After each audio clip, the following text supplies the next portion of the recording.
नमस्कार मित्रांनो, शेतकरी बांधवांसाठी अतिशय आनंदाची बातमी आहे। मित्रांनो, अनेक शेतकरी बांधवांना पीक विमा मंजूर दाखवत आहे, परंतु अजूनपर्यंत पीक विमा मिळालेला नाही।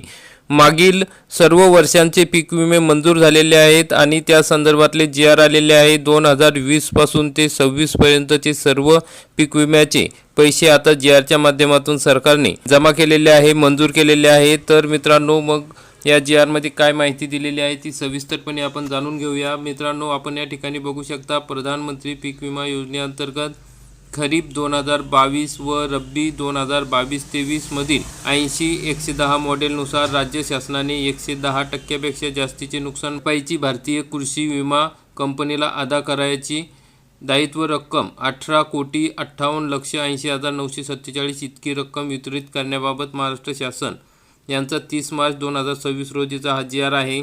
मित्रांनो, राज्यात प्रधानमंत्री पीक विमा योजना खरीप हंगाम 22 व रब्बी हंगाम 22-23 या कालावधीतील भारतीय कृषी विमा company, ICC Lombard general insurance, Bajaj Allianz general insurance company, HDFC, United India insurance या 5 विमा कंपन्यांना या ठिकाणी हे पैसे देण्यात आलेले आहे। त्यामुळे आता शेतकऱ्यांना हे पैसे त्यांच्या खात्यात मिळणार आहेत। आपण या ठिकाणी बघू शकता, हा पीक विमा मंजूर करण्यात आलेला आहे। राज्य शासनाचे आणि केंद्र शासनाचे असे सर्व मिळून 18,58,80,947 रुपये मंजूर झालेले आहे। पीक विमा योजनेअंतर्गत खरीप हंगाम 2021 मधील उर्वरित राज्य हिस्सा विमा हप्ता अनुदानाकरिता 12,70,677 इतकी रक्कम विमा कंपन्यास अदा करण्यासाठी वितरित करण्यात आलेली आहे।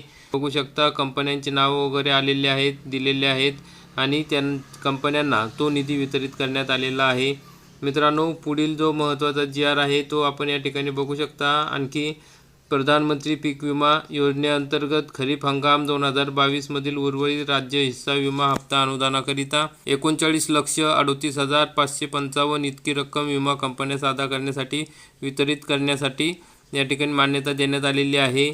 तर अशा पद्धतीने या ठिकाणी ह्या सर्व रक्कमा मंजूर करण्यात आले। प्रधानमंत्री पीक विमा योजनेअंतर्गत रब्बी हंगाम 2021-22 मधील उर्वरित राज्य हिस्सा विमा हप्ता अनुदानाकरिता 1,42,296 इतकी रक्कम विमा कंपन्यास अदा करण्यासाठी वितरित करण्यात आलेली आहे। मित्रांनो, केंद्र शासनाने पैसे दिले होते, परंतु राज्य हिस्स्याने पैसे दिले नाही, म्हणून कंपन्या सांगत होत्या की पैसे द्यायचे राहिले, परंतु आता संपूर्ण रक्कम ही शासनाने कंपन्यांना दिलेली आहे। आता लवकरच सर्व लाभार्थ्यांना, सर्व शेतकरी बांधवांना पीक विम्याचे पैसे त्यांच्या खात्यामध्ये जमा होतील।